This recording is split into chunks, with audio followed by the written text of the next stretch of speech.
Swamp Things, a podcast revisiting legendary runs.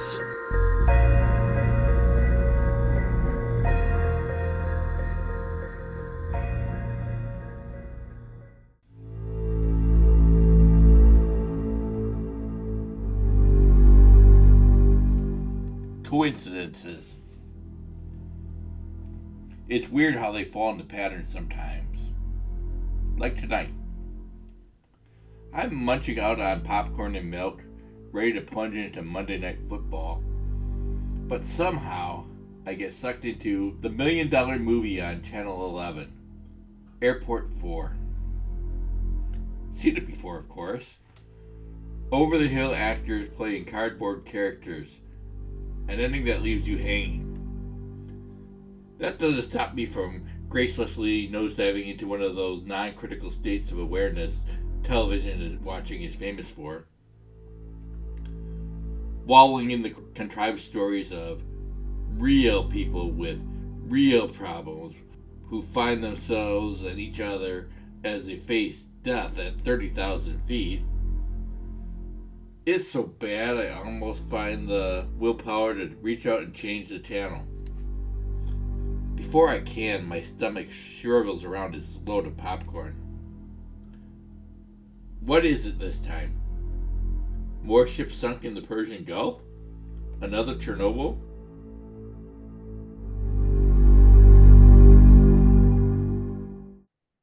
Hello and welcome to a new episode of Swamp Things, a podcast where we'll be retracing classic Swamp Thing runs from beginning to end.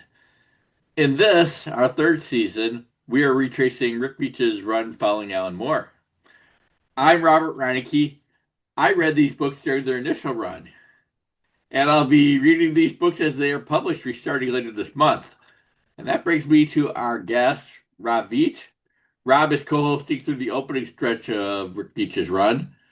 And to the best of my knowledge, Rob has not read these issues before. So welcome back, Rob. Hey, thanks, Robert.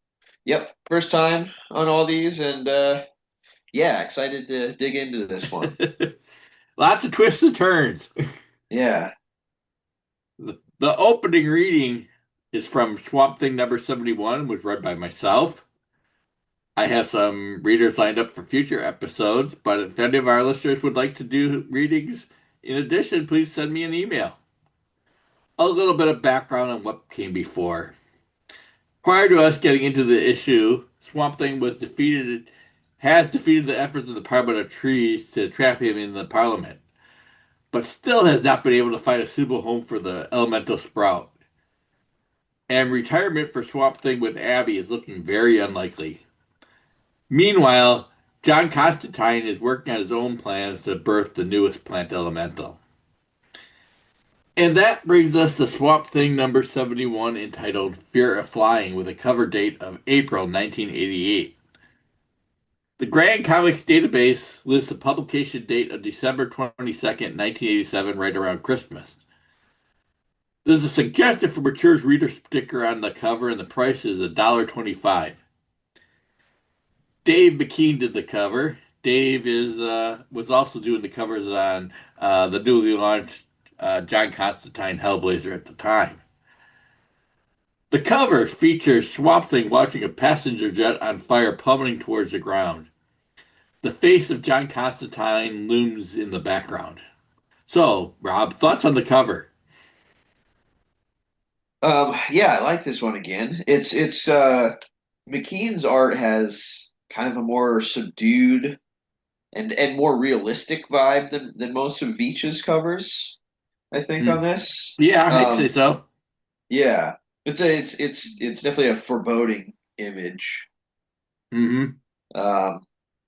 I kind of want the framing of this. I'm just thinking, makes me think of like a Frazetta. I think it's Tarzan painting.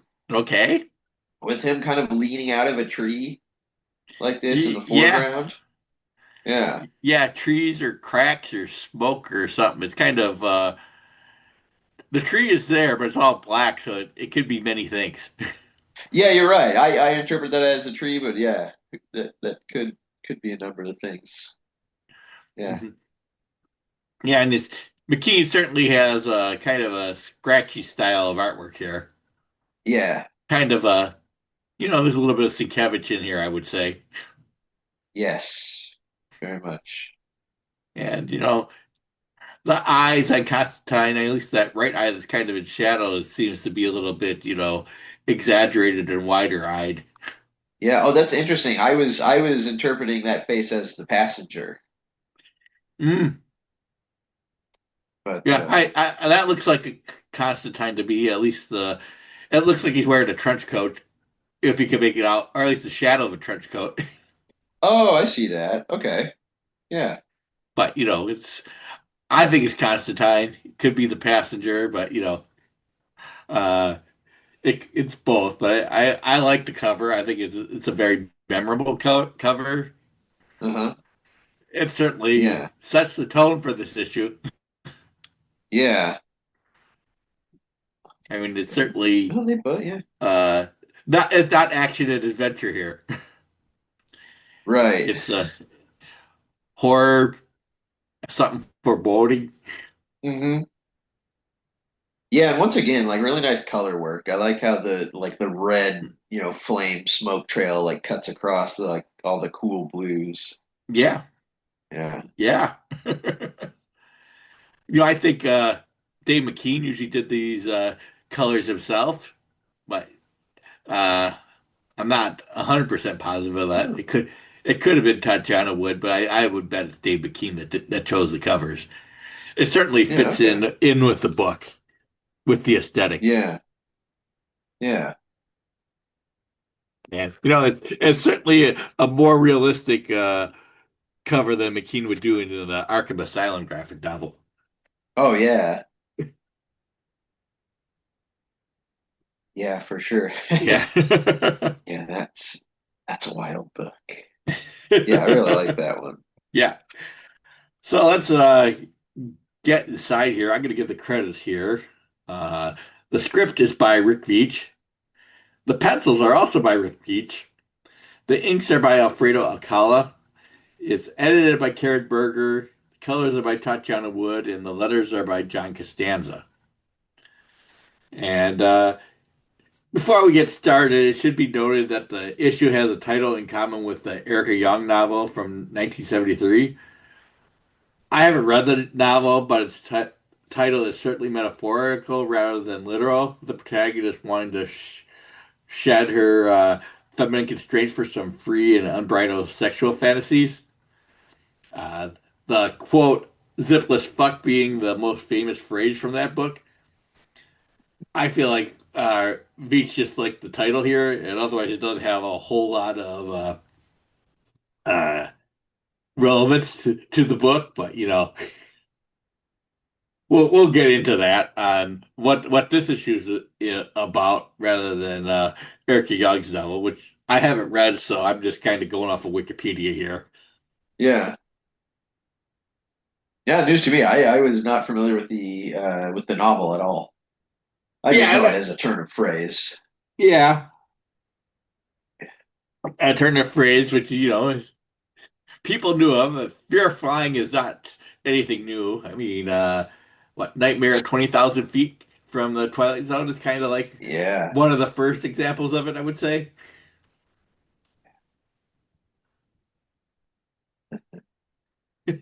Yeah, that's a classic. Yes, it is.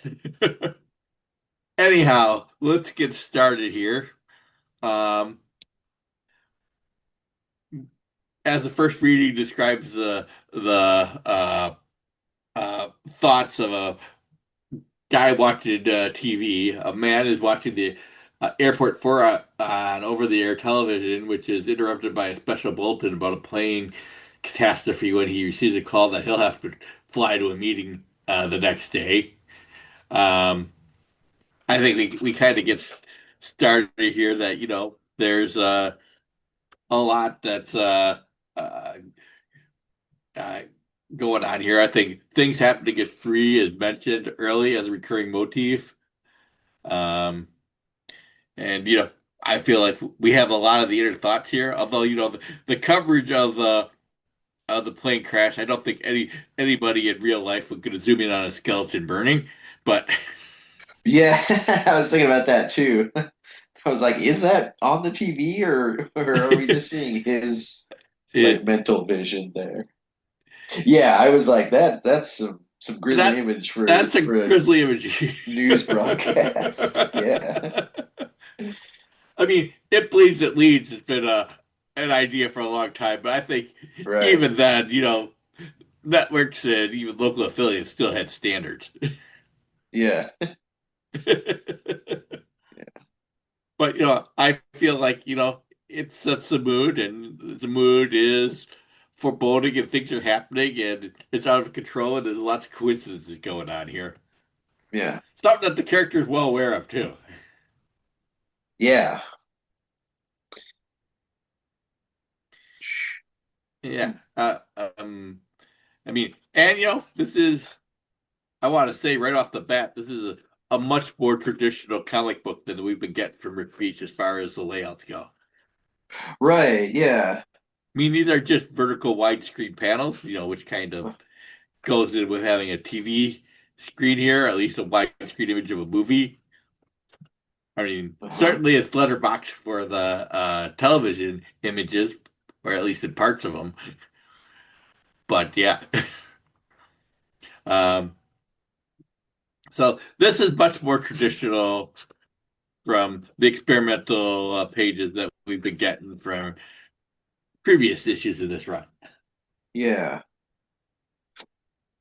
Yeah, Which there's not as much of like a formal theme going on as there has been in some of the others. no, which you know what made it a lot easier to take notes on this issue. Yeah. And then we have a strict scene change to, you know, Constantine and Dog Bumps. They're sharing a bottle of wine in the alley. You know, Yeah. Eh, That Constantine, Rothschild 57. yes, just the set, just the perfect place to have that too, right? Hmm.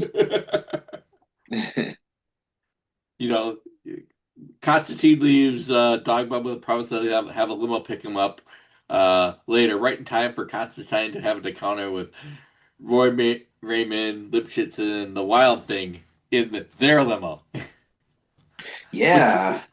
and it's uh, it's another coincidence in a long line of coincidences in this book. Uh, yeah. you know, Although Constantine is kind of like, yeah, whatever. Yeah, I noticed it seems like he does see this like terrifying monster driving the car. And he seems pretty nonplussed by it. He's just says at the end there, it's funny, wrong limo. That's all his commentary. Yeah. You think you'd even be angry that he almost gets run over by a limo, but no, No. Yeah. not part of my plan. That's somebody else's story. I'm not dealing with this. Yeah.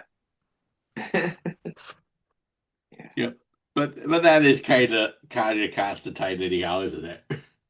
Yeah. He can care, but he doesn't really want to be involved with any of this larger than life stuff if he can help it. Yeah. Yeah, I'm not calling Superman. Don't even know him.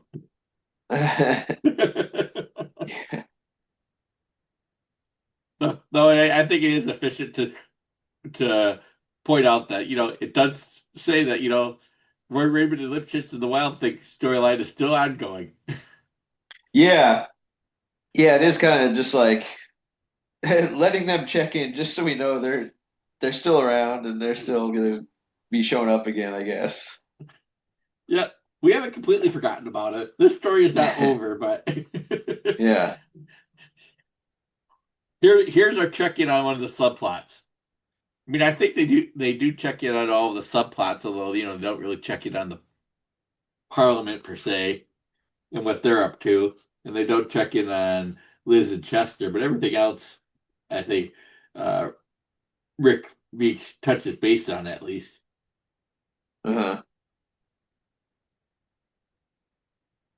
So then we have, I mean, then we turn back to their passenger getting packed for his trip with all the usual things. Although, this is the 80s before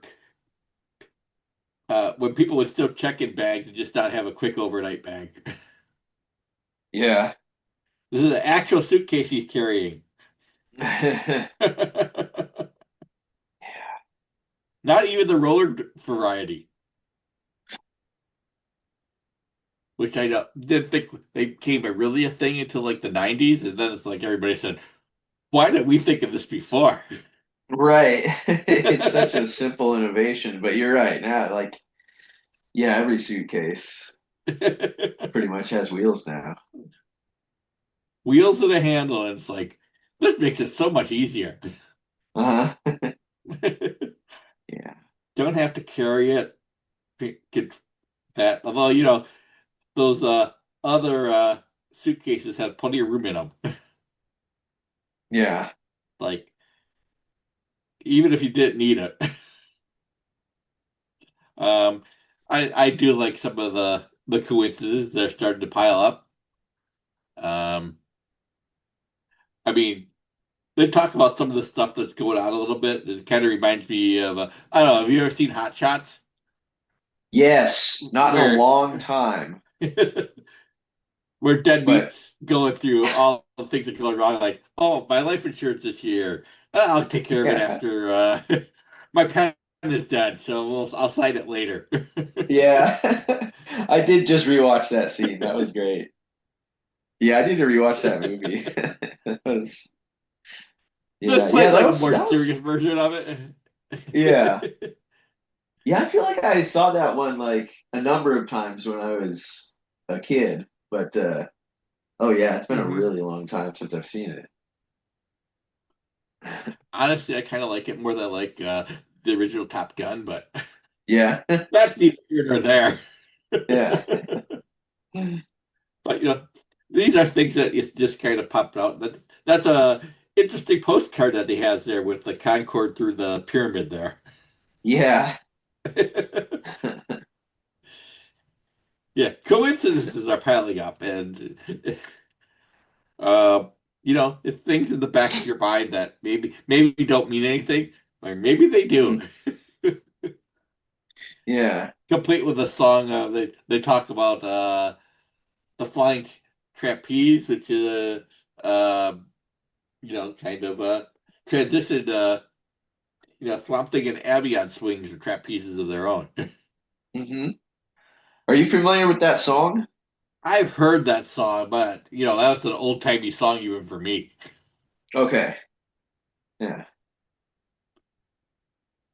It's but yeah, I've heard the song. It wasn't like on the radio or anything, but it was kind of in the folk scene and probably popped up in old movies. Yeah, Uh, okay. I'm old enough to be when the people before they realized that you can make a lot of money on Turner Classic Movies by having a channel dedicated to these old movies and scoop them all up. While Uh-huh. back in the day, it's like, yeah, these are just cheap filler. You can find them on any independent station on a Saturday or Yeah. a Sunday. Yeah. But we don't know how good we had it. Yeah. Yeah, Back it's then, interesting. yeah. It's a different world now. Like I never just pop on a channel to see what's on No, you anymore. you turn us something on that you want to watch. Yeah. Or you go like, well, it's all on streaming, so it's all on demand, so it's all on my schedule. Yeah. Well, I think we had let's see, 6 channels when I was a kid. Two of them were Oh wow. PBS, one was Uh-huh. independent, one was ABC, one was NBC, and one was CBS. Yeah, And wow. you were at the mercy. And they would sign off at midnight. Yeah. It's like I watch I see Poltergeist every now and then, and it shuts off with them playing the national anthem and then signing off, and that does not happen these days. Yeah. No, we'll just sell commercials or paid advertising during these hours Yeah, for it is those who wild. are Yeah, those. anyone younger than like 30 watching Poltergeist or seeing that would like they would need that explained to them. Hmm. I Yeah. mean, this is yeah, this is a different time, but I mean, it's like, but we catch up with Abby and Swamp Thing, and this seems very quirky and fun for them, and I guess it shows what they can do when they're not having sex. Yeah. Um, they, I mean, is it really coincidence that somebody's pulling the strings and you cut from the man with the flying trapeze to Swamp Thing and Abby on Swigs? No, but that applies to Swamp Thing and Constantine and Right. trying to pull the strings themselves. Yeah. Maybe other people are noticing, but this is a. I feel like this is a more of a whimsical use of Swamp Thing's powers at this time. Just make make a swing set. Yeah. Many uses. Yeah, it doesn't all have to be about fighting bad guys. Mm, And then, we kind of turn to that Swamp Thing kind of, I don't really want to say flying, but, taking off for a destination, which we're not towards the moon, which is hmm clear on where he's headed. Why? I guess we'll find out when we get there. I mean, Yeah. it's notable that, we can say that, Swamp Thing is part of the DC universe at this time.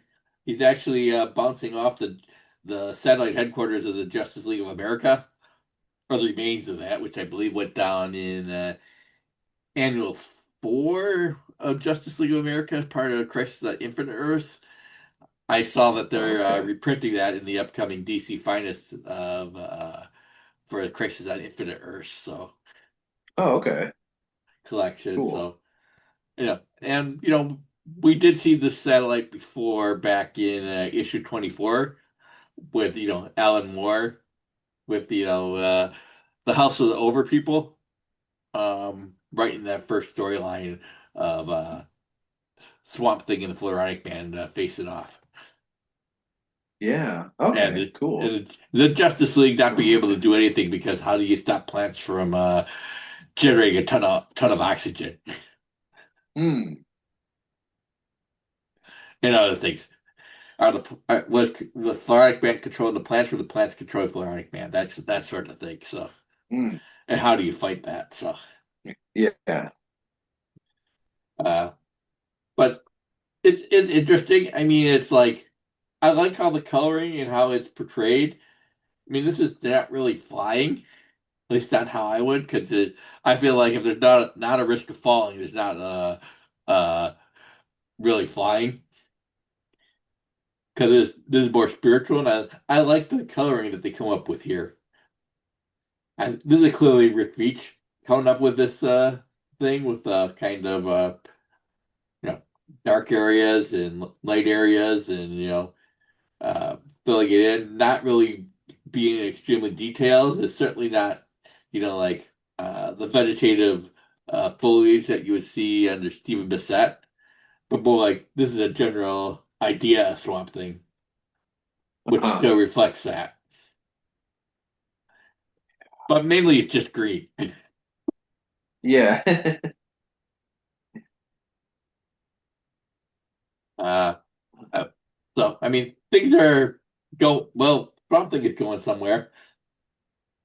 Uh, Meanwhile, you have Constantine still getting his information, still kind of following up on the last threads of his plan uh, from Dr. Huntoon again, where he getting the information he requested, although he's not really following his end of the bargain. Apparently, Constantine has some standards. He'd rather burn Diane's number and give it to Dr. Huntoon, and which I say, good for him. Yeah. You can tell that's really going to be a toxic relationship. Yeah.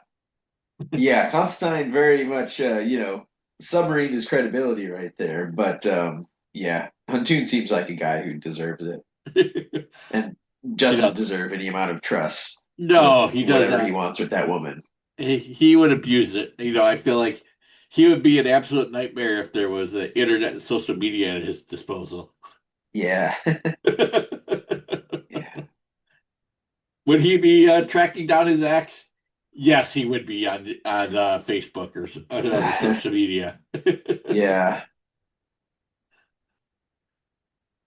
She would have him blocked, I feel, in no time, though. Yeah.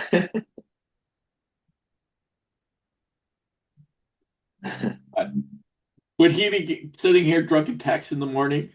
I think he would be. Uh-huh. So Yeah. better off not. Yeah. Definitely the type. Yep. Yeah. Um, with that, we cut back to our passenger. Um, nervous as always, and Queesis is our pilot up as it runs over as his cab runs over Bum's dog's Snuffy on the way to the airport. Terrible omen, but Yeah. another coincidence is piling up, and he probably doesn't realize what it means. But I think as a reader, we can go say, "Yep, that's a coincidence." Hmm. Things Yeah. are certainly circling around this passenger. Yeah.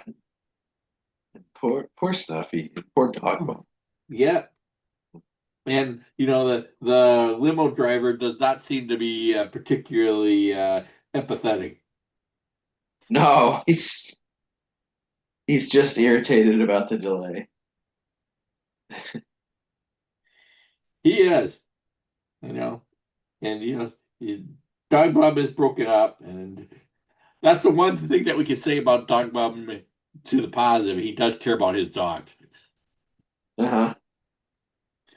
Yeah. and he cares about his fine wine, but Right. he cares more about his dogs than he does about the wine. Yeah.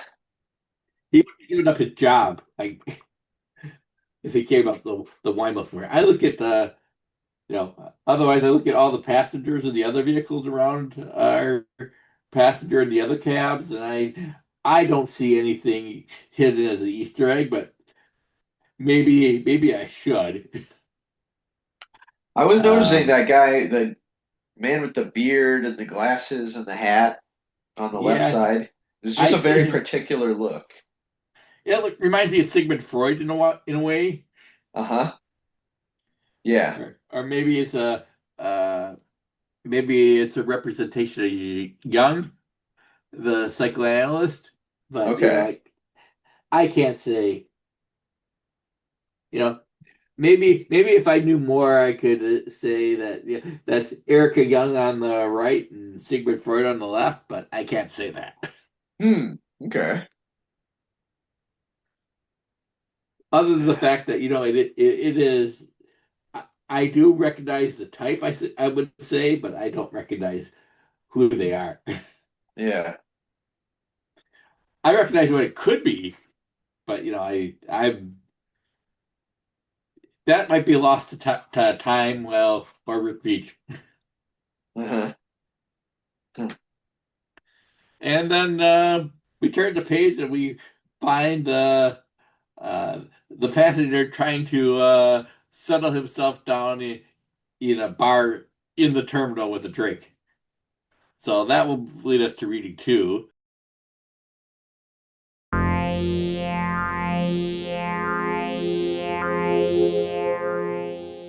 At the airport, I drop all my loose change on the pavement while paying the driver.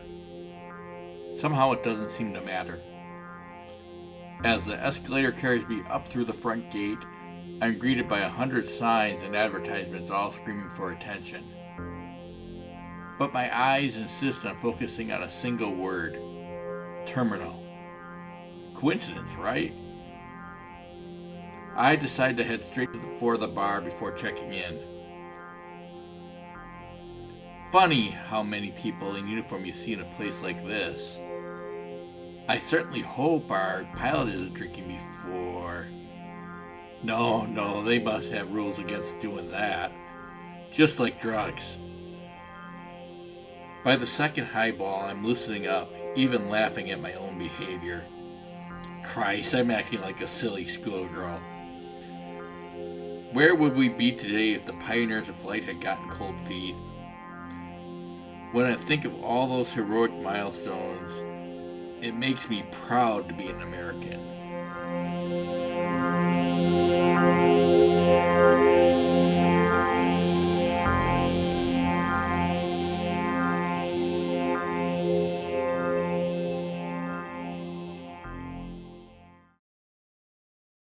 Yeah, I mean, I feel like it's a good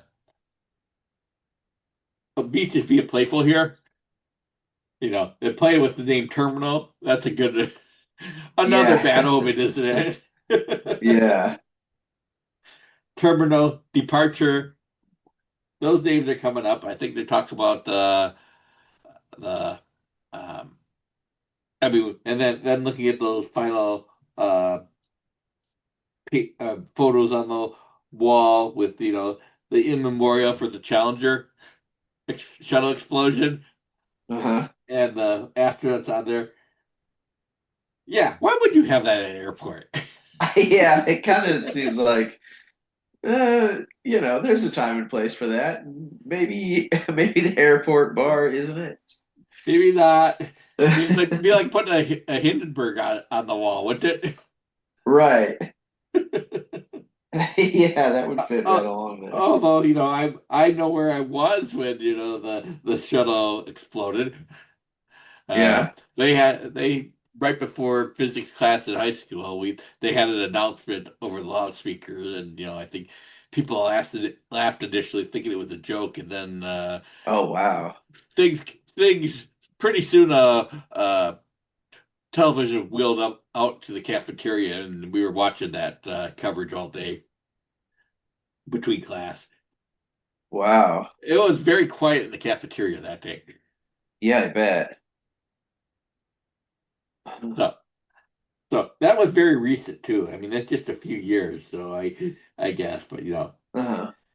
I feel like yeah, not something you. I mean, it's news, so I guess why I think a memorial would be a nice thing for a bar that might put it up, especially if you're celebrating air flight, but maybe not. Hmm. Maybe not in this context. Yeah, just yeah. You don't need to make your passengers think about that before they board the plane.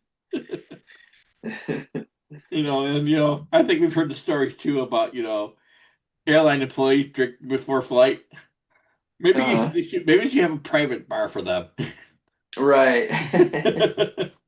I don't think that happens, and I know why it doesn't happen, but it's like is that my pilot over there?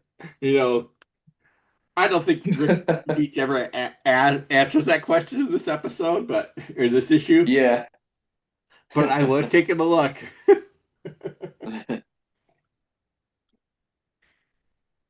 Yeah, I don't go to the bars before I go to the flight. That's one less thing to worry about. Yeah.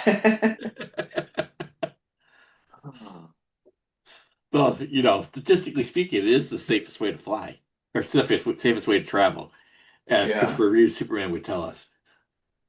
Right, he did, huh? But we go from the Challenger to Swamp Thing on the moon, so I mean it's like space flight to space triumph, actually. Um, Yeah. so we see him walking up to the remains of a moon lander, and you can see a moon buggy in the background. So since the Mhm. moon buggy is there, I know it's not Apollo 11. Um, and then Oh, we right. we find a little bit of lichen clinging to the underside of the lander, and hidden in there is the elemental sprout, which brings up a question on the previous issue. I think Veatch heavily implied that the sprout was I keep an eye on Chester, and that's clearly not the case here. So, what was that marijuana plant? I Yeah. mean, it was some Yeah. sort of And red herring, and somebody's keeping an eye on it. So, is that the Parliament of Trees? oh, Is it Swamp Thing? that's interesting. Is it just a red herring? Maybe our questions will be answered, but I thought they were, but I guess not. So fool me, Rick. Yeah.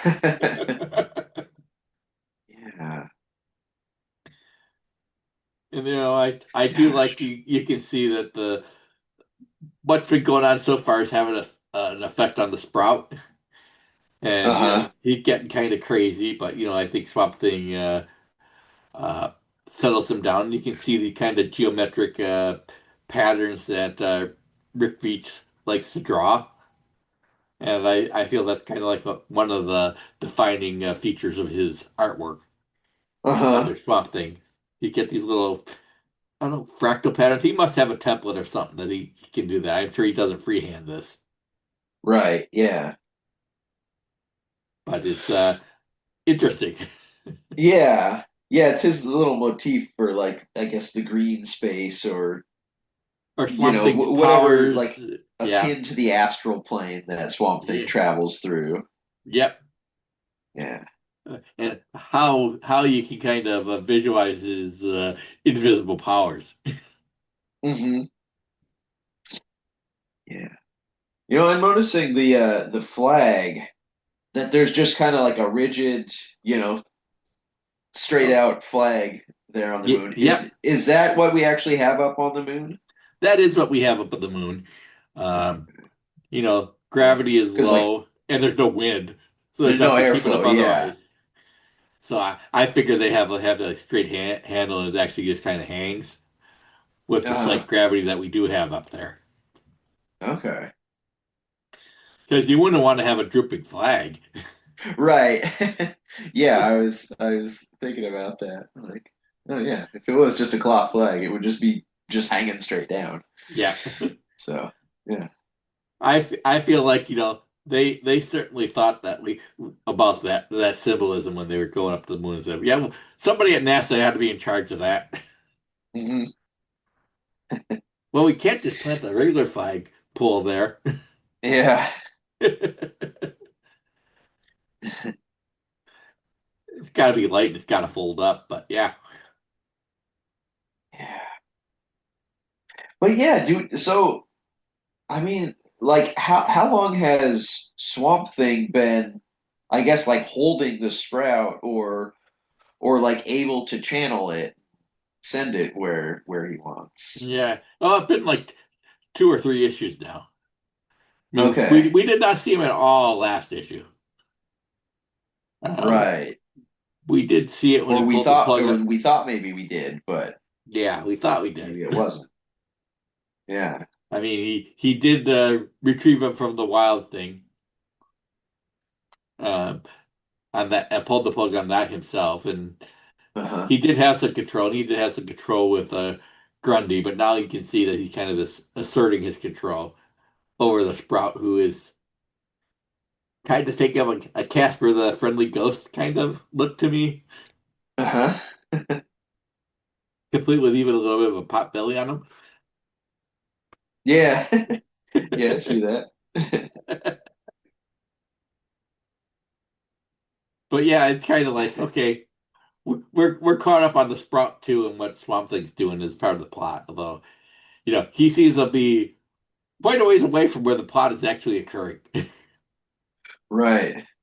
to probably his disadvantage. And then we get back to the airport though, where the plot is occurring, and you know, uh, Dog Bub's not really being helpful because he's broken up over Snuffy. So Yeah. Constantine has to get onto that plane himself.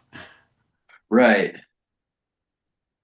Um, they mention synchronicity here, which is kind of like the piling up of coincidences, and Uh-huh.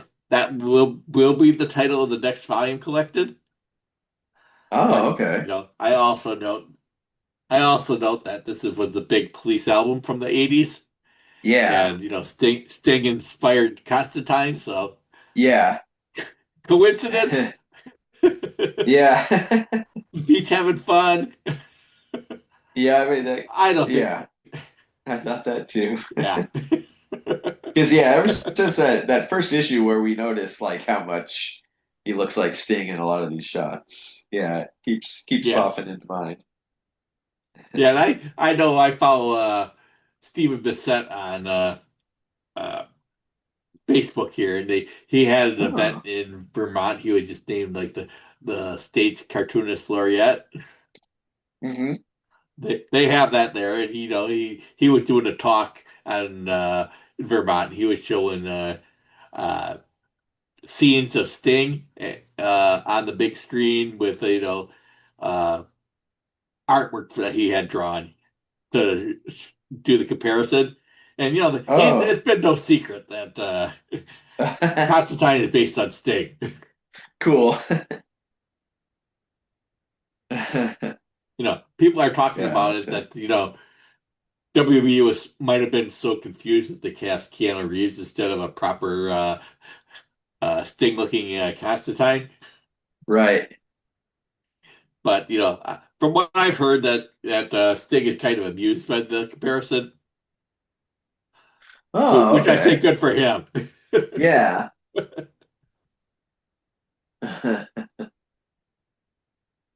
And Yeah, that's so, cool. but yeah, you see it in parts, but I feel like Constantine looks more stubbly here than Sting ever really did. Yeah. But again, I feel Constantine is being Constantine here, including when he's asked smoking or not smoking. Constantine's response did make me laugh, Yeah. as What well as did him he just kind of say? throwing out a bunch of money out of his pocket to pay Yeah. for plane Yeah, plane just ticket. tossing a bunch of bills out there. Yeah, And that whole interchange is like, oh, airports do not work like that at all anymore. Because he's like at the like boarding yes, you had to go to the ticket counter and get your ticket. area. Yeah. You don't show up at the gate, but no, they don't work like Yeah. that anymore. Yeah. And I first say dropping a strange carrot root on the ground before getting on, people would ask questions like, "What the hell is this?" Right. Clearly before 9/11, Yeah. and, including you know they take off, and before the seatbelts even set in, or at least the seatbelt sign comes off, I would say Constantine is moving down the corridor, smoking a cigarette. By the way, again, a thing that does not Right. happen these days. Yeah. Yeah. And bothering the other passengers, letting a line about he's doing a survey or looking for an old college friend, and he finds a guy named Gary Holland, and which is a very synchronous this name. And I do notice that he does kind of have this kind of reddish blonde hair, and Uh-huh. as I recall, that's at least a resemblance to Alec Holland too, Okay. who had blonde hair, but it's this is certainly lighter hair. So, Yeah. and Linda had red hair, so it's a Holland. Okay. Yeah.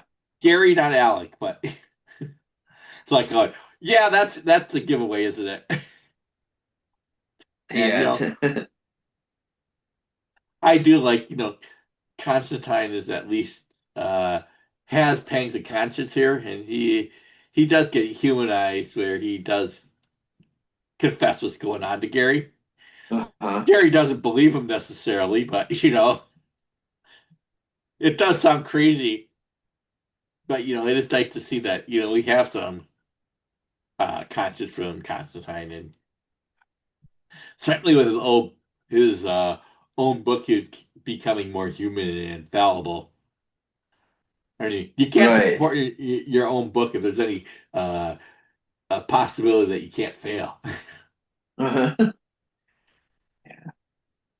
So, and I feel like there's a direct connection because the first storyline has him being haunted by past friends that have died for on his cases or for him instead of him. So I feel like him saying, Go- "I don't want to be haunted by you." So it's not my fault, Okay. mate. Yeah. I mean, and Wow, yeah. I like that warning anyhow. I mean, it's like he's kind of selfish and yet he's being kind of noble at the same time, and Uh-huh. I feel like that makes him an interesting character. Although Yeah.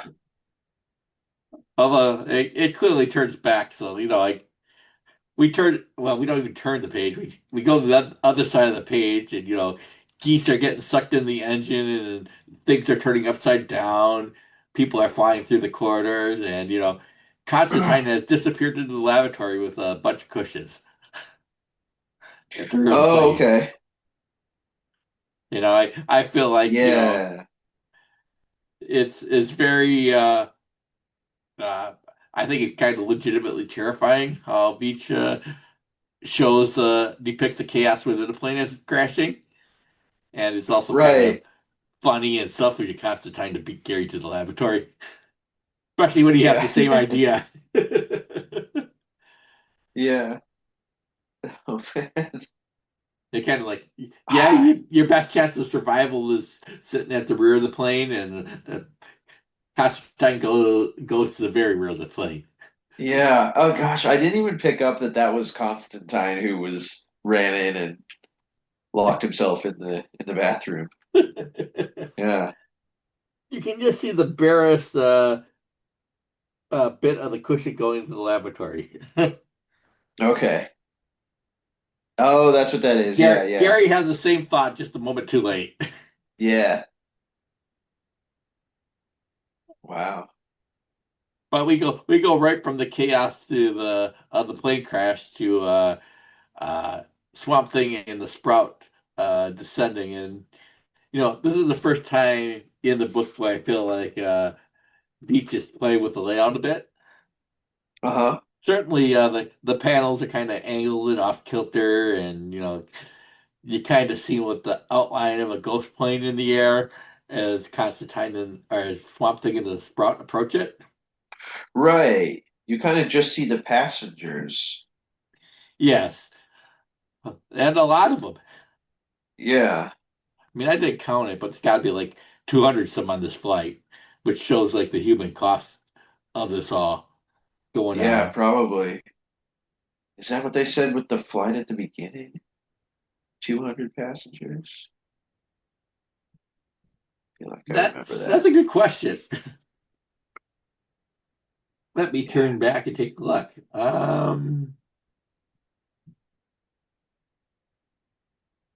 I don't see that number. Um, Gosh. they say hundreds of charred bodies, basically, in a Mm, fully loaded jumbo jet. So, but they right. don't give an exact number for what I can tell. But it is a lot. Oh, you know what? I think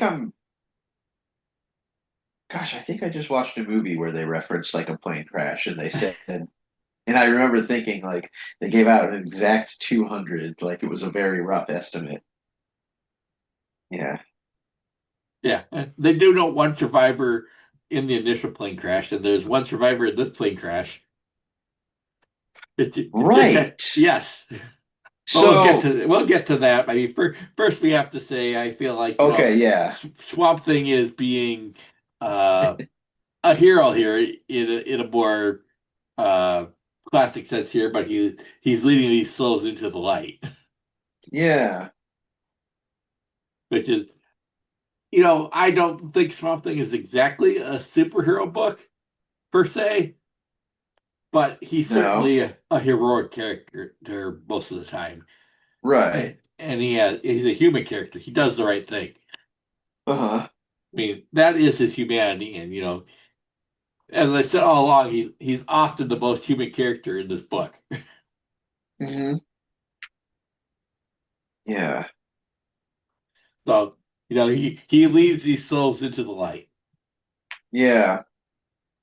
And which they focus on our like protagonist passenger on that upper yes, right panel there.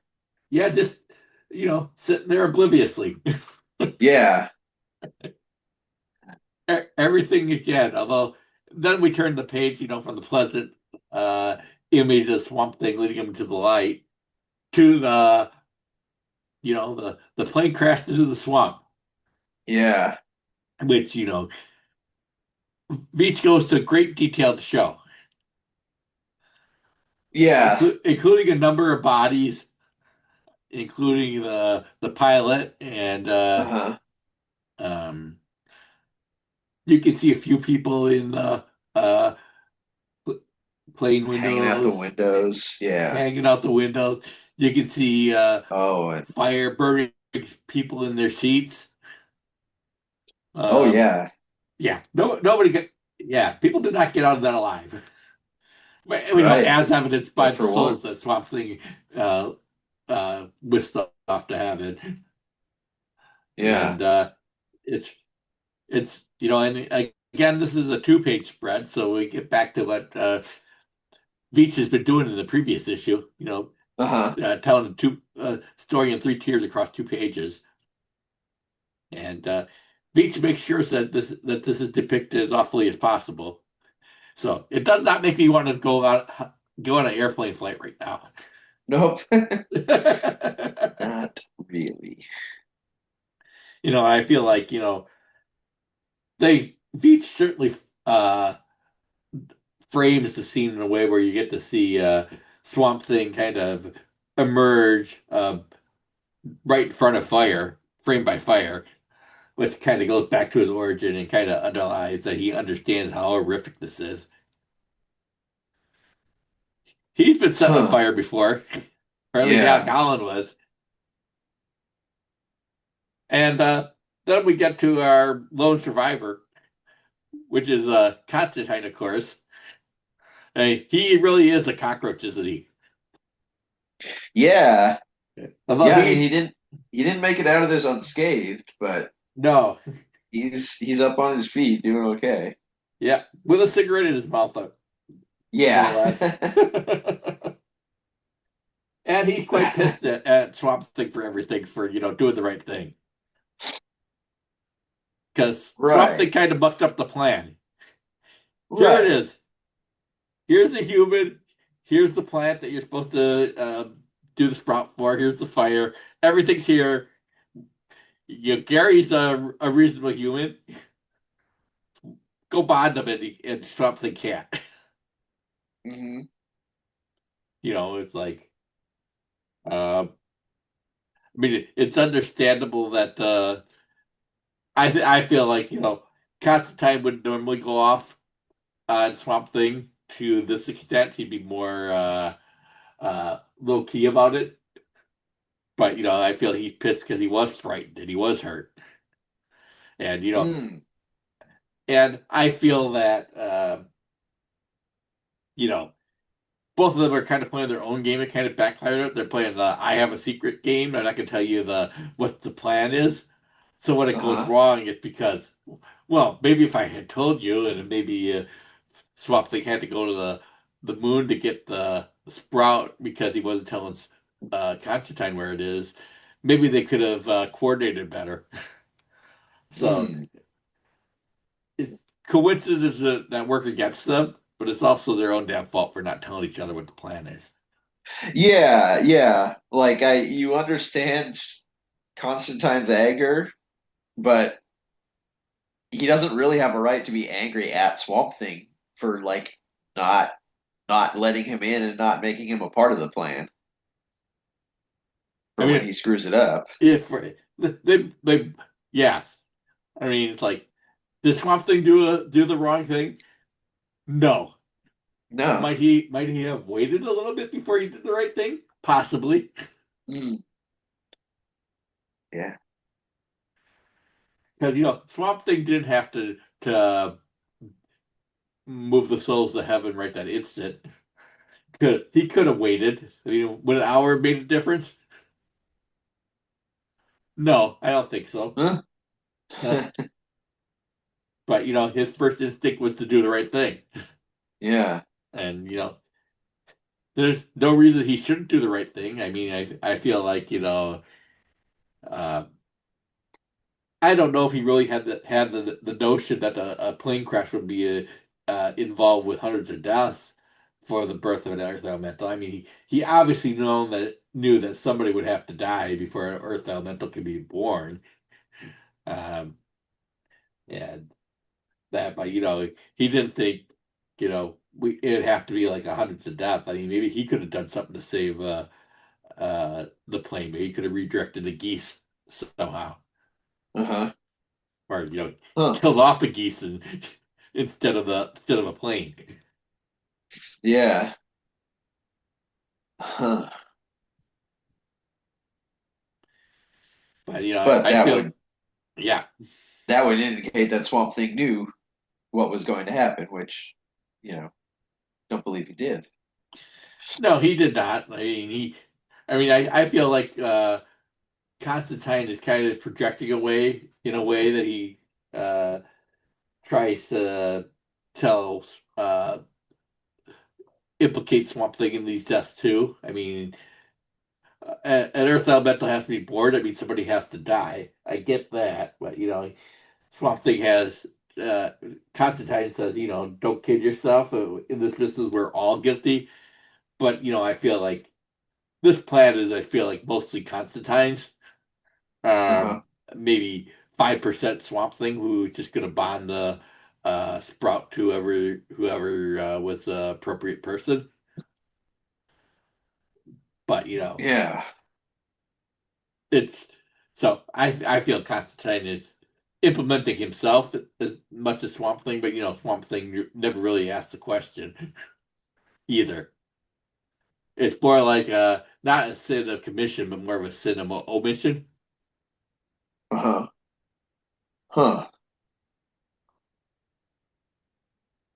But so I mean, I guess I fully understand why Constantine doesn't want Swamp Thing to play all high and mighty with him, Uh-huh.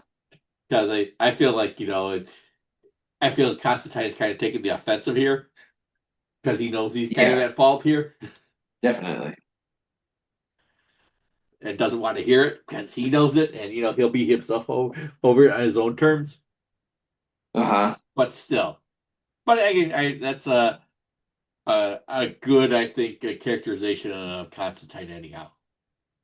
He might act like all tough and blustery, but at least in Hellblazer at this time, you could see the more human side with the guy with doubts too. Yeah. Uh, so, I Huh. mean, that almost wraps up this issue. Yeah. Yeah, we just have this little coda left. Yeah, we just have the little coda, which will be our third reading of the episode.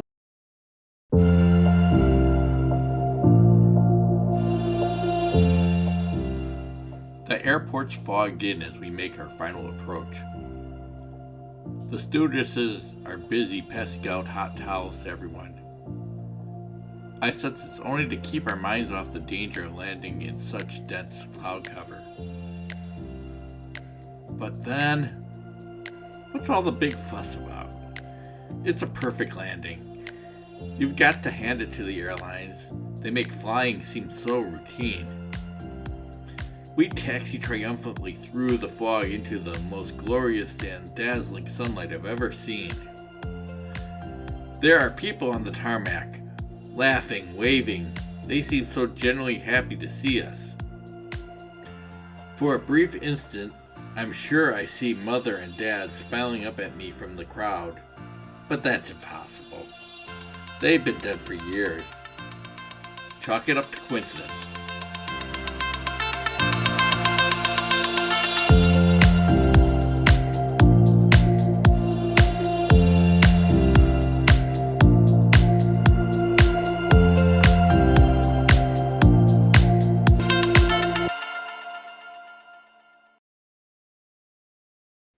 We get back to Gary, and they have a nice soft landing in the bright sunlight.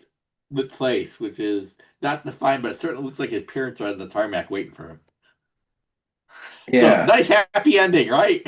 it is. It's unusual for this book, but I guess it was following up something very grisly and involving, a few hundred new dead people. So Yes.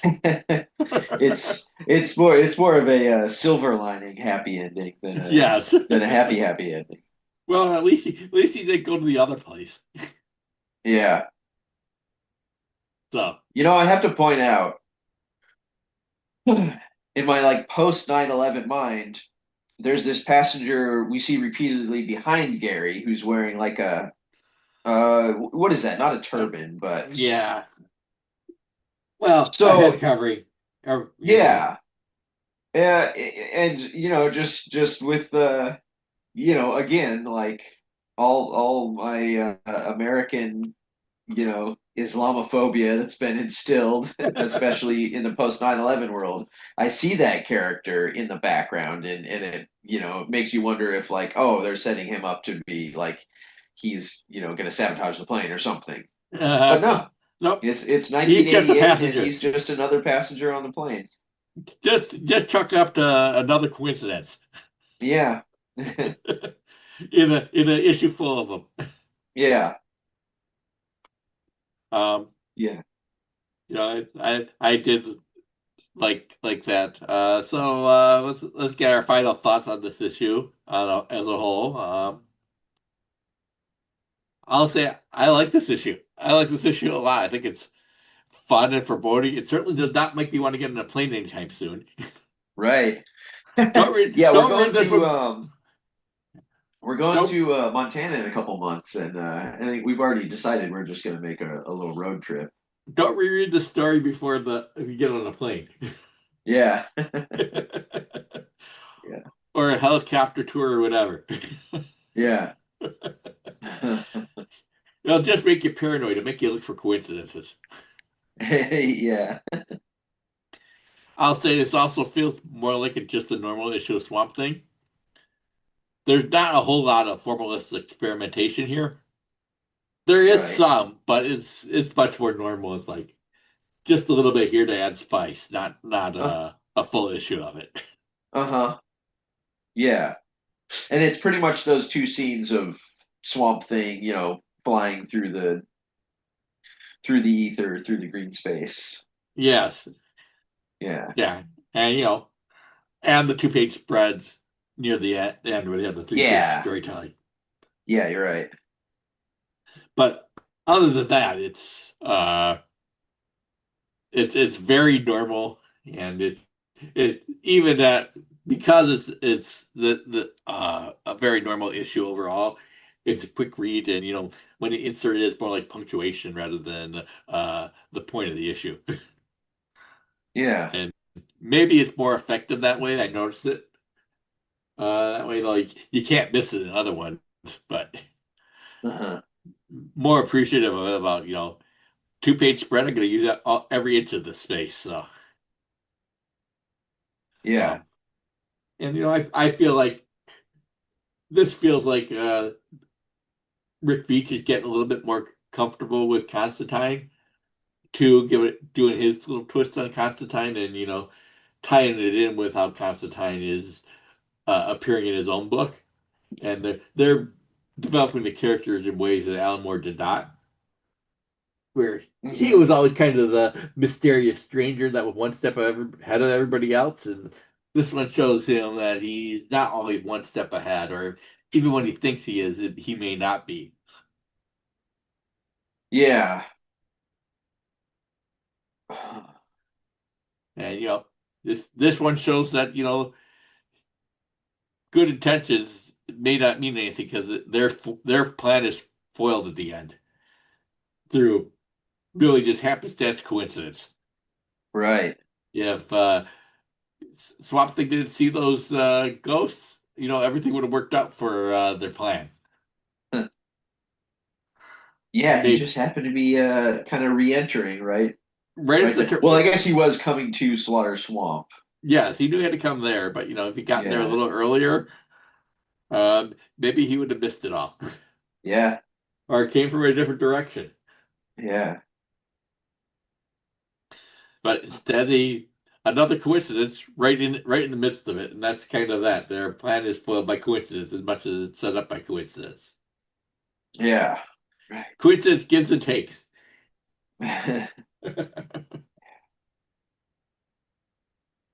So the next issue is Swamp Thing number 72, entitled "Gargles in the Rat Race Choir." Do you have any thoughts based on that title? Gargles in the Rat Race Choir. I no It's idea. quite the No. the title, isn't it? Yeah. Yeah, I'm gonna have to Yeah. find out. Yeah. I feel like the formalism is going to return based on the title alone, because that's not the Uh-huh. normal title. Right. Yeah. But what that means, So I don't know. yeah. Well, so one more thing I want to go back to in this issue was that one passenger that they noted from the plane that Gary is watching TV and they broke in with Yeah, the news broadcast. Do we think there's a significance there? Like, is that character? I mean, is that going to be a character, or do we think that's just another synchronicity thing? I think it's a synchronicity thing. Um, Yeah, okay. I So it feel was like kind of just if I included probably as look, like a yeah, as a predictor for what's going to happen on this next flight. yeah. I mean, I feel like it kind of establishes that Constantine can survive this crash Yeah. because there's another one, and I did look through the other books that were published this month, but maybe Superman saving an airplane in another book this month, and they said this would be a cool way to tie it in Huh. because things happen in threes, but Yeah. Yeah, uh, okay. hard. And I actually take a look through what we have for the mature titles this month, and I don't see anything um, that would say that. I don't see any plane crashes mentioned in other books, but there's a lot of non mature reader books out there, or non direct market only books there. Yeah. I mean, the big thing in uh, from DC this month that I see for the mature or direct market only titles is that Checkmate was uh, launched this month, and then I see like James Gunn is going to be using Checkmate in um, his Peacemaker follow up, whatever it's going to be. Oh, okay. Interesting. Yeah, they kind of appear in the final episode of season 2 of Peacemaker. So, Huh.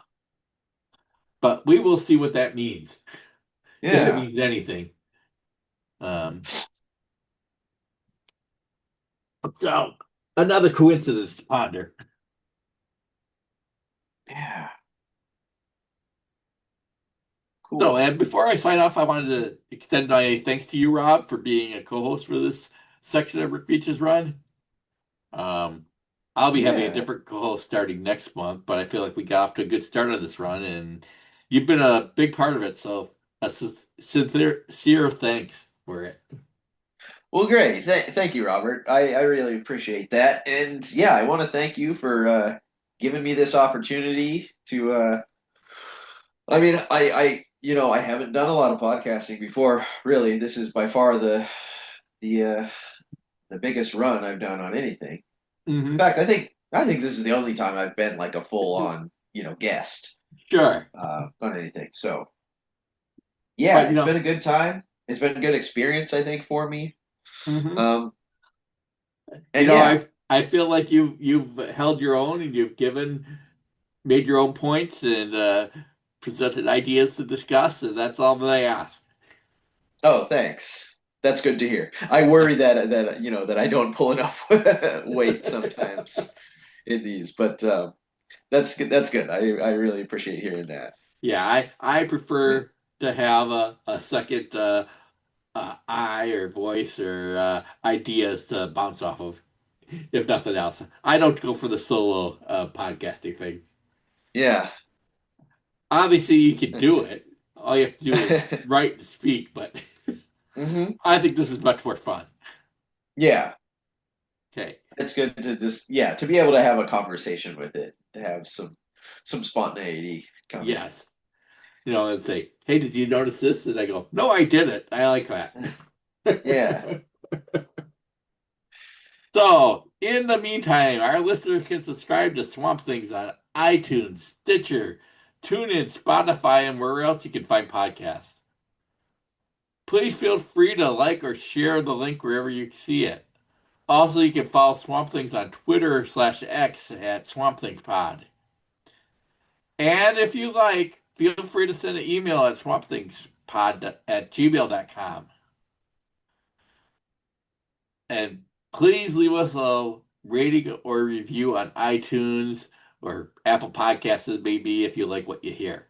So thanks for listening. I'll be back soon.